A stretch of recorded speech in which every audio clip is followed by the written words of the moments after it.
बेटी, तुझे कुछ नहीं होगा, मैं तुझे कुछ नहीं होने दूंगी। माँ, मुझे बहुत दर्द हो रहा है, मैं मर जाऊंगी माँ।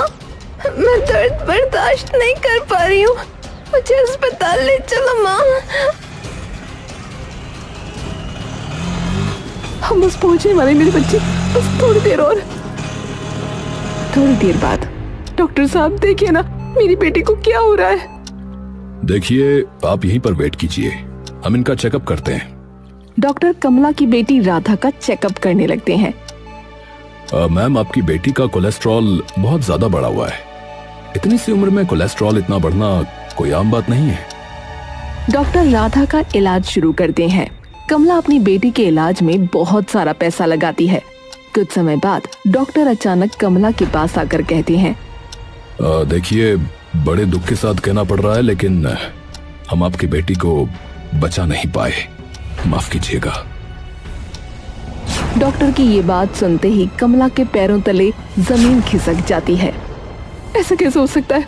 अभी 2 घंटे पहले आपने कहा था कि मेरी बेटी की हालत सुधर रही है, फिर अचानक ऐसा कैसे हो सकता है? देखिए, वो अभी बहुत ज्यादा छोटी थी, तो उसका शरीर ऑपरेशन को झेल नहीं पाया। कमला पूरी तरह टूट जाती है। उसको इन सब में अपनी गलती नजर आ रही थी। ये सब मेरी वजह से हुआ, इसमें मेरी गलती है। मेरी बच्ची लौटा, मुझे अपनी गलती सुधारने का मौका तो दो। तभी कमला के पास एक नर्स आती है। मैम, हम आपकी तकलीफ समझ सकते हैं। मैंने अपनी आंखों के सामने यहाँ कई लोगों को टूटते और बिखरते देखा है। आपको हिम्मत से काम लेना होगा। मेरी बेटी बहुत छोटी थी, वो अभी मिडिल स्कूल में आई थी, बहुत प्यारी थी वो। संभालिए अपने आप को मैम, आपको हिम्मत से काम लेना होगा। आखिर राधा की मौत के पीछे क्या कारण हो सकता है और उसकी मौत की वजह कमला अपने आप को क्यों बता रही है, ये जानने के लिए हमें 1 साल पीछे जाना पड़ेगा। 1 साल पहले। माँ, आपको पता है अगले साल मैं मिडिल स्कूल में चली जाऊंगी। मैं बहुत एक्साइटेड हूँ। हाँ मेरी बच्ची, मैं भी बहुत एक्साइटेड हूँ। तुम देखते देखते कब इतनी बड़ी हो गई, पता ही नहीं चला। सच कहूँ तो मैं नहीं चाहती कि तुम इतनी जल्दी बड़ी हो जाओ। ऐसा क्यों? क्योंकि तुम बहुत प्यारी हो, छोटी सी प्यारी सी। तुम्हें पता है, तुम मम्मी की जान हो।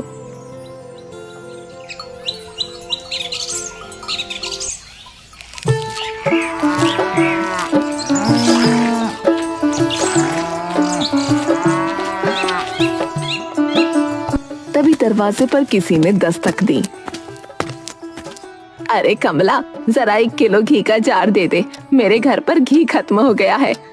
आइए ना पुष्पा काकी, मुझे पता था आप आने वाली होगी, इसलिए आपके लिए पहले से ही घी बना कर रख लिया था। अब घी लेने यहाँ नहीं आऊंगी तो कहाँ जाऊंगी?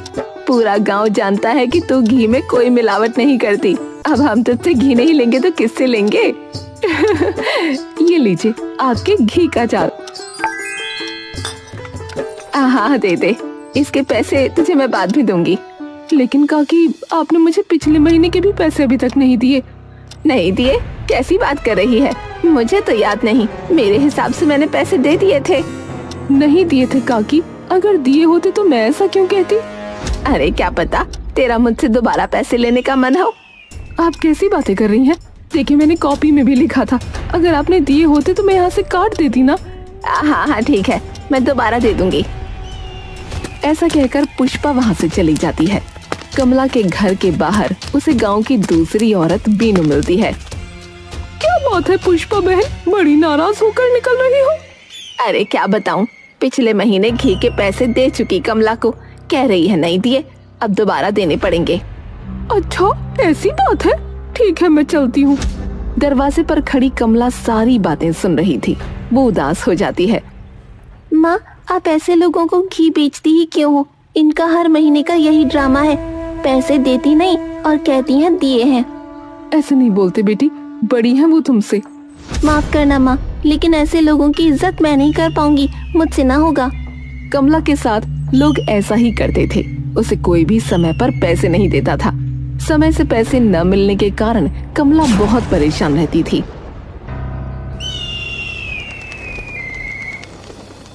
माँ, कल स्कूल में फंक्शन है। बड़ी क्लास के बच्चे अलग अलग चीजों का स्टॉल लगाएंगे और हमें वो खरीदना होगा। इसलिए मैडम ने कहा है सभी को पैसे लेकर आने हैं। कल जाने से पहले आप मुझे कुछ पैसे दे दीजिएगा। राधा के ऐसा कहने पर कमला अपना बटुआ चेक करती है। मेरे पास तो पैसे हैं ही नहीं। जो पैसे थे उनमें से सुबह आटा और चावल ले आई थी। अब क्या करूं? अब राधा बेटा, मैं तुम्हें सुबह स्कूल जाने से पहले पैसे दे दूंगी, ठीक है? कमला उन लोगों से पैसे मांगने चली जाती है जिन्होंने उससे उधार में घी खरीद रखा था। सोनू की मम्मी, दरवाजा खोलो, मैं हूँ कमला। कहो कमला, कैसे आना हुआ? अच्छा आ ही गई तो कह देती हूँ, अगले हफ्ते 5 किलो घी बनाकर तैयार रखना। मेरे भाई की शादी है तो मायके लेकर जाऊंगी। ओहो, मैं तो भूल ही गई। कहो तुम क्यों आई थी? सोनू की मम्मी, तुमने पिछले महीने 3 किलो घी उधार लिया था। मुझे वो पैसे चाहिए, मैं वही लेने आई थी। अरे लेकिन मैं तुम्हें इकट्ठे पैसे दे तो देती हूँ। अभी इनको पैसे नहीं मिले हैं, मिलेंगे तो तुम्हें सारे पैसे देकर ही मायके जाऊंगी। लेकिन मुझे तो अभी जरूरत है पैसों की। तुम भी गजब करती हो बहन। अब मैं तुरंत पैसे लेकर कहाँ से आऊँ? घर घर जाकर तुम्हारी तरह पैसे मांगना मुझे अच्छा नहीं लगता। इनको पैसे मिलेंगे तभी तो दूंगी। कमला वहाँ से लौट जाती है।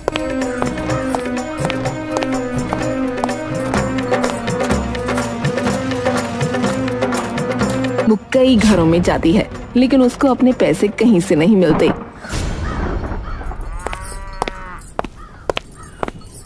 जहाँ जाओ सब कह देते हैं बाद में पैसे लेना। अरे जब मुझे पैसों की जरूरत अभी है तो बाद में लेकर क्या करूंगी? पता नहीं मैं राधा से क्या कहूँ। कमला जब घर आती है तो उसकी बेटी सो चुकी थी। अगली सुबह, माँ पैसे दे दो, स्कूल जाने में देरी हो रही है। लेकिन राधा, मेरे पास तो पैसे नहीं हैं, मैं तुझे कहाँ से दूं? आप ऐसा कैसे कह सकती हैं? आपने कल कहा था ना आप मुझे पैसे दोगी, फिर अचानक आप ऐसा क्यों कह रही हो? बेटा, मैं कल उन सभी लोगों के पास गई जिन्होंने मुझसे घी उधार लिया था, लेकिन किसी ने पैसे नहीं दिए। तो आप किसी को उधार घी देती क्यों हो? राधा गुस्से में अपनी यूनिफॉर्म उतार देती है। कमला को अपनी बेटी के लिए बहुत बुरा लगता है। उसने एक बात तो ठान ली थी कि अब वो किसी को उधार में 100 ग्राम घी भी न देगी।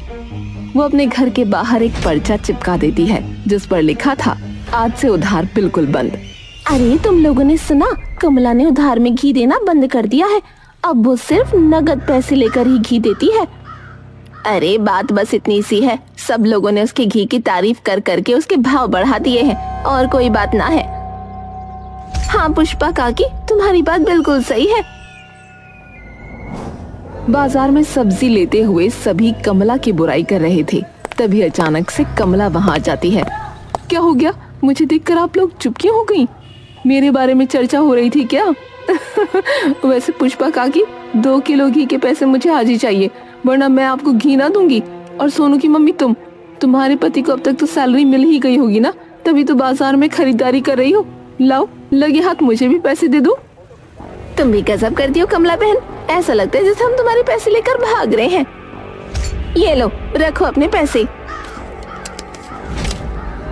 कमला पैसे लेकर घर को जाने लगती है। ये लोग तो मुझे मेरे ही पैसे देकर ऐसे जता रहे हैं जैसे मुझ पर एहसान कर रही हैं। बढ़िया ही। अब लेकर दिखाओ मुझसे उधार में घी। तभी कमला की नजर एक आदमी पर जाती है जो पेड़ के पीछे छुपकर अपने घी के डब्बे में डालडा मिला रहा था। ए रुको, तुम क्या कर रहे हो? शर्म नहीं आती तुम्हें? लोगों को नकली घी बेचते हो। मैंने तुम्हें घी में डालडा मिलाते हुए रंगे हाथ पकड़ा है। तुम्हें इसके लिए जेल भी हो सकती है। अरे तुम तो ऐसे भड़क रही हो जैसे मैंने घी में जहर मिला दिया हो, हैं? अरे मैंने ईमानदारी से कमा करके भी देखा है, गालियों के अलावा कुछ भी नहीं मिला। और अगर मैंने घी में थोड़ा डालडा मिला भी दिया तो क्या हो गया? अपने बच्चों को स्कूल की फीस भरने के लिए और अच्छे से 2 वक्त की रोटी खाने के लिए इतना तो करना ही पड़ता है ना। क्या तुम सच कह रहे हो? और क्या, पहले मैं भी तुम्हारी तरह बिल्कुल शुद्ध घी बेचता था जिसमें मेरा कोई फायदा नहीं था, लेकिन घी में डालडा मिलाकर बेचने से मुझे बहुत फायदा होता है, बता रहा हूँ। मेरे बच्चे आज की डेट में बहुत खुश हैं। और तुम जानती हो, ऐसा करके मैंने अपना घर भी बना लिया है। अरे चलो छोड़ो छोड़ो, अब मुझे जाने दो। ऐसा कहकर वो आदमी वहाँ से चला जाता है, लेकिन उसकी बातें कमला के दिमाग में घर कर गई थीं।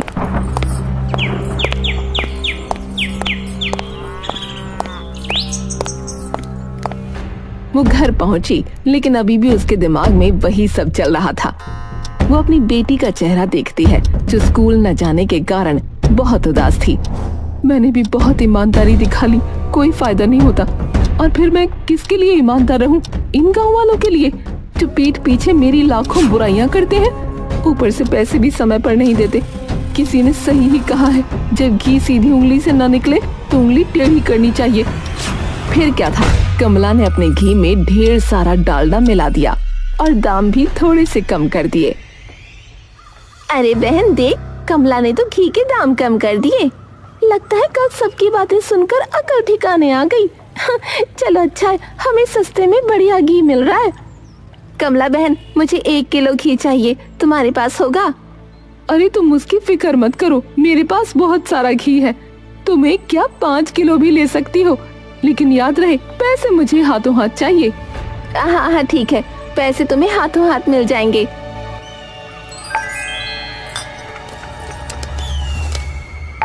तभी सोनू की मम्मी कहती है, कैसी हो कमला बहन?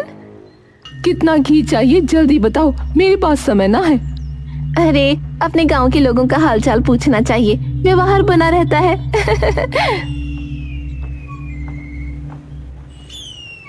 जरूर उधार घी मांगने आई होगी, तभी इसके मुंह से शहद टपक रहे हैं, लेकिन इसका कोई फायदा ना होगा। अरे कहाँ खो गई? मैंने तुम्हें बताया था ना, मेरे भाई की शादी होने वाली है, इसलिए मुझे 5 किलो घी चाहिए। पैसे मैं तुम्हें जल्दी दे दूंगी। मुझे पता है तुमने उधारी बंद कर दी है, लेकिन हम तो अगल बगल में ही रहते हैं ना, हमारी बात अलग है। माफ करना सोनू की मम्मी, बात जब उधारी की होगी तो मेरे लिए सब एक बराबर हैं। अगर आपके पास पैसे हैं तो ही घी मिलेगा, वरना नहीं। तुम तो सच में बहुत घमंडी हो गई हो कमला। ये लो पकड़ो पैसे और लाओ घी दो जल्दी। आज पहली बार सारे ग्राहकों ने कमला को नकद पैसे दिए थे और डालडा मिलाने के बाद भी घी भी ज्यादा हो गया था, इसलिए आज कमला के हाथ ढेर सारे रुपए लगे। अरे बाप रे, इतने सारे पैसे! मैं इन्हें देखकर कहीं पगला ना जाऊं। मैंने जिंदगी में कभी इतने सारे पैसे एक साथ नहीं देखे। मैं आज बहुत खुश हूँ। उस आदमी की बात तो सच निकली। अब मैं इन पैसों से अपनी बेटी के लिए नए कपड़े लेकर आऊंगी। कमला बाजार से राधा के लिए ढेर सारे कपड़े लेकर आती है। माँ मैं घर आ गई। आ गई मेरी बच्ची, मैं तेरे लिए ढेर सारे कपड़े लेकर आई हूँ और साथ ही अपने घर के घी से मैंने तेरे लिए ढेर सारी मिठाइयाँ बनाई हैं। आज कुछ खास है क्या माँ? वैसे कुछ खास तो नहीं है, लेकिन आज का दिन बहुत अच्छा है। ये ले, तू मिठाइयाँ खा और बता कैसी बनी है। ये तो बहुत स्वादिष्ट है। मम्मी, आज पहली बार आपने अपने घर के बने घी से मुझे कुछ बनाकर खिलाया है। आज घी की बिक्री नहीं हुई थी क्या? हुई थी ना, और वो भी बहुत ज्यादा। तुझे पता है, अपने गांव वाला हलवाई है ना? हाँ, जिसके समोसे कचौरी मुझे बहुत पसंद है। हाँ हाँ वही। उसने कहा है अब वो हर महीने हमसे 10 किलो घी लेकर जाएगा, और वो भी नगद पैसा देकर। मैं बहुत खुश हूँ। अच्छा, तो ये बात है। अब राधा और कमला की जिंदगी बदल चुकी थी। कमला ने कुछ ही महीनों में बहुत सारा पैसा कमा लिया। अब तो उसके हाव भाव ही बदल चुके थे। क्या कर रही है मेरी बेटी? अरे तुम आज फिर से समोसे को चोरी खा रही हो। बेटा, ये सारी चीजें नुकसान करेंगी। नहीं मम्मी, कुछ नहीं होगा। आखिर वो हलवाई हमारे घर के शुद्ध देसी घी से तो सारी चीजें बनाता है, तो भला मुझे क्यों नुकसान होगा? राधा की मासूमियत और अपनी माँ पर इतना भरोसा देखकर कमला को अजीब लगता है। कहीं न कहीं ये बात उसे परेशान करने लगती है। मुझे ऐसा क्यों लग रहा है कि मैं कुछ बहुत गलत कर रही हूँ, लेकिन इसके पीछे मेरे इरादे गलत नहीं हैं, तो मैं कैसे गलत हुई? तभी अचानक से राधा के पेट में बहुत जोर का दर्द होने लगा और कमला उसे अस्पताल ले जाती है, जहां डॉक्टर ने कमला से ढेर सारे पैसे लूट कर कह दिया था कि उसकी बेटी अब इस दुनिया में नहीं रही। इस खबर का कमला के दिमाग पर बहुत गहरा असर पड़ा। वो पागलों जैसा व्यवहार करने लगी।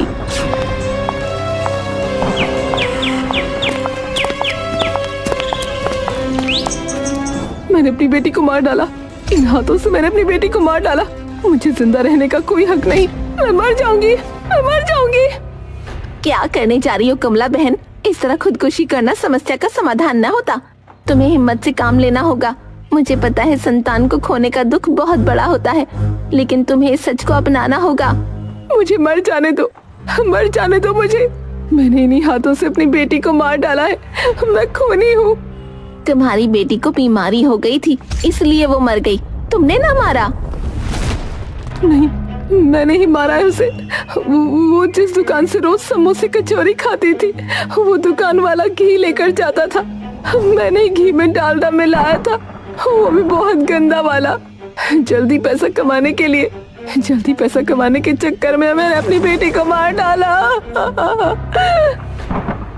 देखा सोनू की मम्मी, मैं न कहती थी इसके घी में अब मिलावट होने लगी है। तुम ही थी जिसे मेरी बात पर भरोसा न था। सही कह रही हो काकी, इसीलिए तो भगवान ने इसको कर्मों का फल दिया। अच्छा हुआ इसकी बेटी मर गई। आप दोनों पागल हो गई हो क्या? ये कोई समय है ऐसी बातें करने का? वो बेचारी पहले इतने दुख से गुजर रही है। भगवान के लिए दोनों मुंह बंद रखिए। कैसे चुप रहे? इसकी बेटी को बीमारी हुई क्योंकि उसने मिलावट वाले घी का सामान खाया। इसकी बेटी की जगह हमारे घर के बच्चे भी हो सकते थे। तुम बिल्कुल ठीक कह रही हो। मैं तो कहती हूँ इसे गाँव से ही निकाल देते हैं। इसकी बेटी की जगह अगर हमारे बच्चों को कुछ हो जाता तो हमें इस औरत को पत्थर मारने चाहिए। उन दोनों की बात मानकर गांव के सभी लोग कमला पर पत्थर मारने लगते हैं। गांव की एक औरत जो उसे बचाना चाहती थी, अब वो भी उसके विपक्ष में हो गई। मारो इसे छोड़ना मत। इसके कारण हमारे बच्चों की जान जा सकती थी। तभी अचानक एक प्यारी सी आवाज आती है।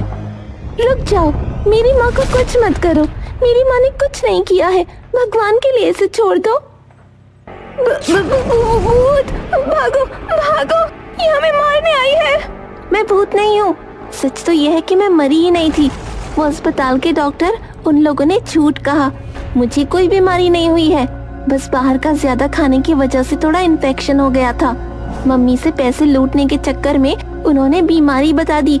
और माँ, तुम्हें पता है वो लोग मेरा ऑपरेशन करके मेरी किडनी और मेरा दिल निकालने वाले थे। बच्ची बेहोश है ना? जी डॉक्टर। देखो, इसकी माँ से पहले हम थोड़े से पैसे ऐंठेंगे, उसके बाद इसकी बॉडी ऑर्गन्स निकालकर भेज देंगे। और उसकी माँ का क्या? जब मैं इसकी माँ को यह बताऊंगा कि ये मर चुकी है, तब इसकी माँ का बुरा हाल हो जाएगा। और ऐसे में तुम उसके पास जाकर उसे सहानुभूति दोगी। और हाँ, इसी बीच तुम्हें किसी तरह ड्रग का हाई डोज उसकी माँ में इंजेक्ट करना होगा, ताकि वो पागल जैसा बिहेव करे, और तब हम बॉडी को ठिकाने लगा देंगे। वाह डॉक्टर साहब, आपके प्लान का तो कोई जवाब ही नहीं। मैंने उनकी बात सुन ली थी, क्योंकि मैं बेहोश नहीं थी। फिर मैं अपनी जान बचाने के लिए वहाँ से भाग गई। जब उन लोगों को पता चला कि मैं भाग गई हूँ, तो उन्होंने माँ से कह दिया कि मैं मर गई और मेरे पीछे कुंडे लगा दिए। बहुत मुश्किल से बचकर मैं यहाँ तक आई हूँ। मेरी माँ पागल नहीं है, बल्कि उस नर्स ने मेरी माँ को ड्रग का हाई डोज इंजेक्ट किया है। राधा की आप बीती सुनकर गांव वालों की आंखों में आंसू आ गए। राधा गांव वालों से अपनी माँ की तरफ से माफी मांगती है। सब उसे माफ कर देते हैं। एक बार फिर से राधा और कमला नए सिरे से ईमानदारी से अपना काम करके अपनी जिंदगी की नई शुरुआत करते हैं।